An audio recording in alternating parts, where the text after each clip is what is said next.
Hello दोस्तों, स्वागत है आप सभी का मेरे चैनल रसोई की रौनक में।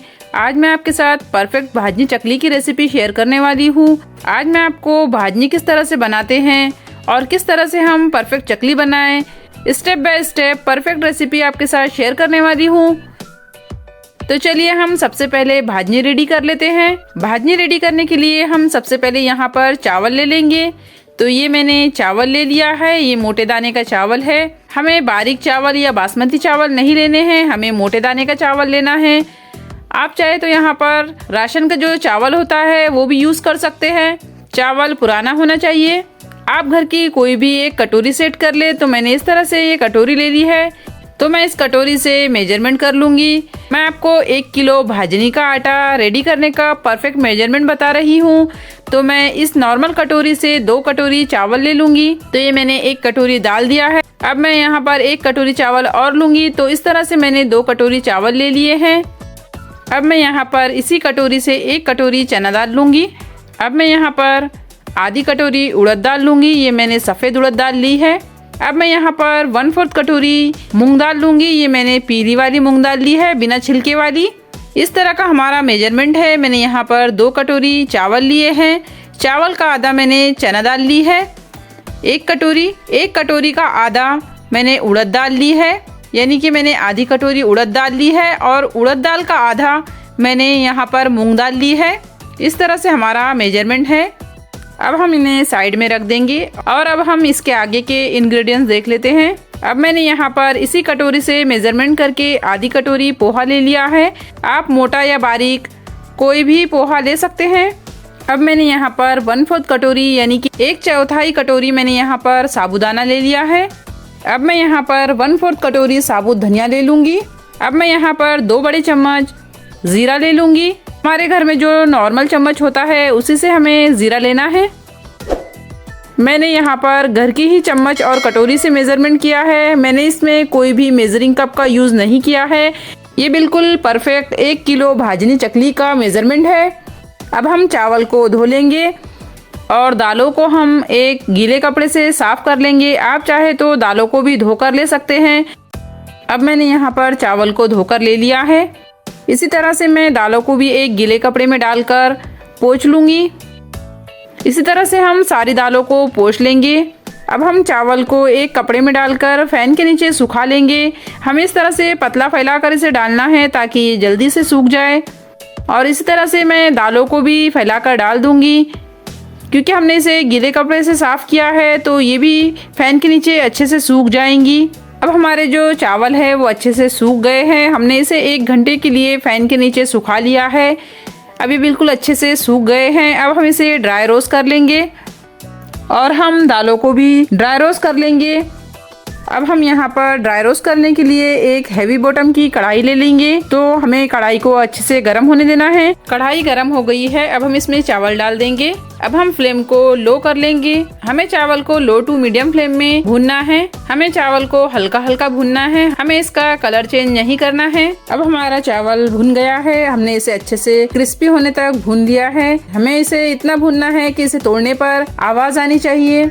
तो हमारा जो चावल है वो अच्छे से भुन गया है। हमें चावल को तकरीबन 4 से 5 मिनट तक लो फ्लेम में भुनना है। जब चावल भुन जाते हैं तो तब उसमें हल्की हल्की खुशबू आने लगती है। तो समझ ले कि आपका जो चावल है वो भुन गया है। अब हम इसे निकाल लेंगे। इसी तरह से हम दालों को भी भून लेंगे। हम दालों को इस तरह से भुनेंगे कि उनका कलर चेंज ना हो और वो अच्छे से भुन जाए। तो मैं इसी तरह से सारी दालों को भून लूंगी। हमने इस तरह से सारी दालों को भून लिया है। हमारे दाल और चावल भुन गए हैं। अब हम पोहा भून लेंगे। हमें पोहा को क्रिस्पी होने तक भूनना है। अब हम पोहा निकाल लेंगे और साबूदाने को भून लेंगे। साबूदाना भुन गया है। अब हम धनिया भून लेंगे। धनिया भुन गया है। अब हम जीरा भी भून लेंगे। जीरा भुन गया है। अब हम इसे भी निकाल लेंगे। ये देखिए हमारी भाजनी बिल्कुल रेडी हो गई है। इस तरह से हमने भाजनी रेडी कर ली है। हमने ये सारी चीज़ों को भून कर ले लिया है। अब हम सारी चीज़ों को मिक्स कर लेंगे। अभी ये हमारी भाजनी थोड़ी गर्म है। हम इसे थोड़ी देर ठंडा होने देंगे, फिर हम इसे पीस लेंगे। अब हमारा जो भाजनी का आटा है वो बिल्कुल रेडी है।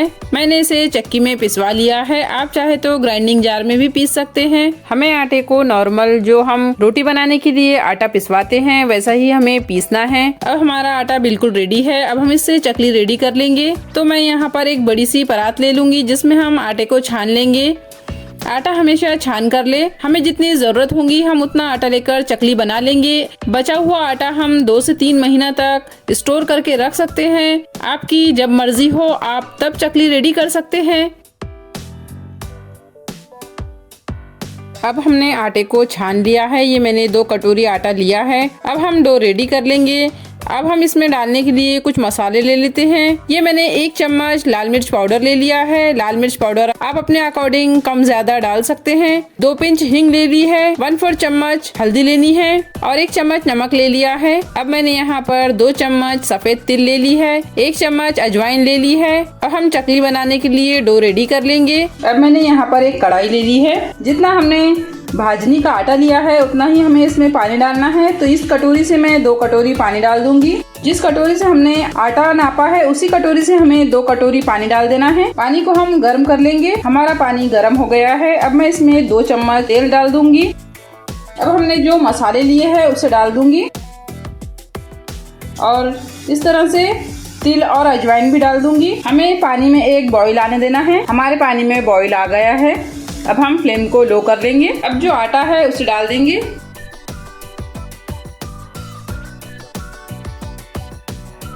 अब इसे मैं अच्छे से मिक्स कर लूंगी।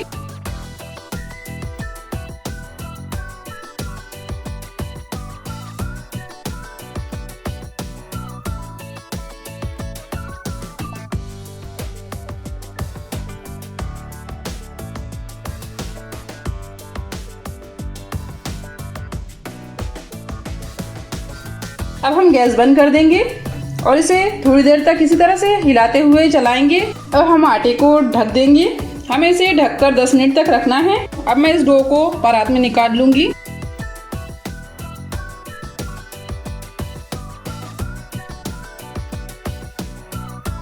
हमारा जो आटा है वो अभी थोड़ा सा गर्म है। इसे हम 5 मिनट तक ठंडा होने देंगे। हमारा आटा अभी गर्म है, इसके लिए मैं इस तरह से ग्लास से इसे मसल लूंगी।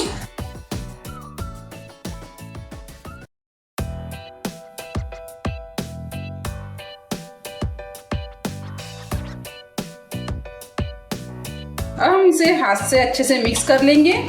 अगर आपको लगे कि आपका डो टाइट है तो आप इसमें थोड़ा सा गर्म पानी डाल सकते हैं। पानी ज्यादा गर्म नहीं होना चाहिए, थोड़ा सा गुनगुना पानी होना चाहिए। हमें इसका एक अच्छा डो रेडी करना है। अब मैंने इस तरह से थोड़ा सा गर्म पानी कर लिया था।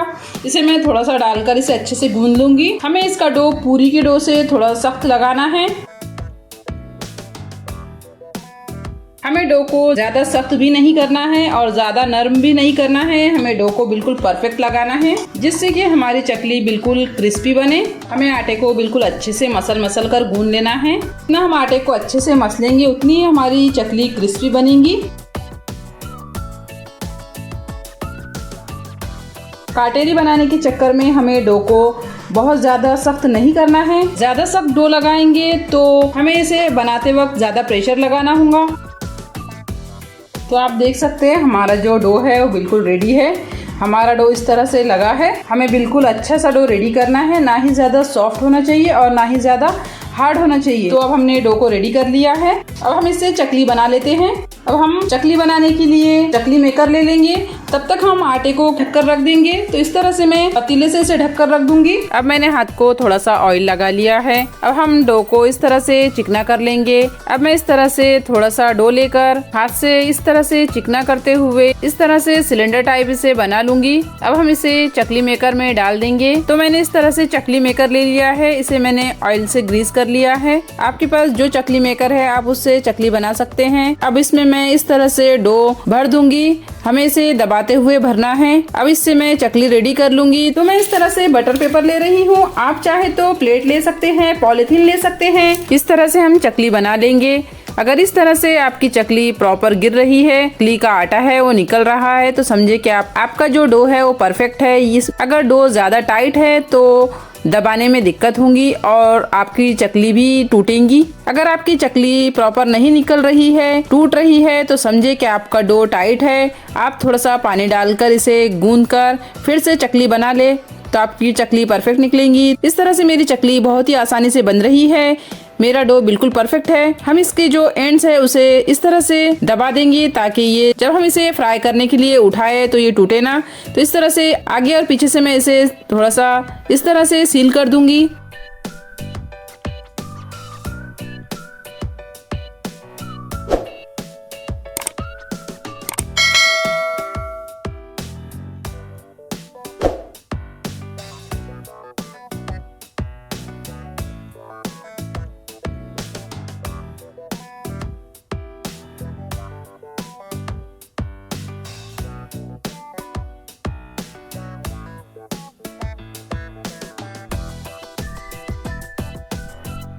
आप अपने हिसाब से छोटी बड़ी चकली बना सकते हैं। तो मैं इसी तरह से सारी चकली रेडी कर लूंगी।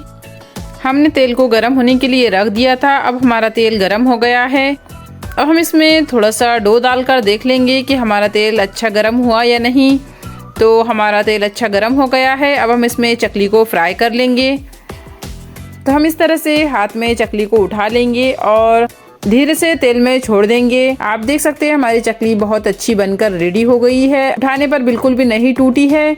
अब मैं इसे तेल में फ्राई कर लूंगी। तो इसी तरह से मैं दूसरी चकली भी तेल में डाल दूंगी। कढ़ाई में जितनी जगह है हम उतनी चकली इसमें डालकर फ्राई करेंगे। हमें इसे मीडियम टू हाई फ्लेम में फ्राई करना है। हम फ्लेम को मीडियम रखेंगे। हमें चकली को ऊपर आने तक बिल्कुल भी टच नहीं करना है। जब चकली ऊपर आ जाए तब इसे हम पलट लेंगे। इसी तरह से हम दूसरी साइड से भी चकली को फ्राई कर लेंगे। अब हमारी चकली अच्छे से फ्राई हो गई है। इसका कलर भी बहुत अच्छा आया है। अब हम इसे निकाल लेंगे।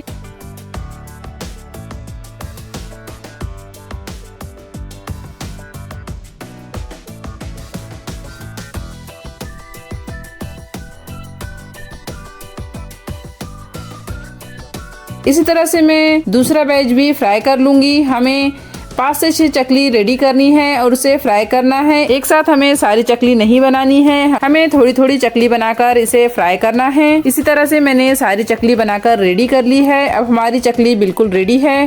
तो इस तरह से मैंने सारी चकली बनाकर रेडी कर ली है। आप देख सकते हैं हमारी चकली बहुत ही अच्छी। मैं आपको एक चकली तोड़कर भी दिखा देती हूँ कि हमारी चकली अंदर से कैसी बनी है।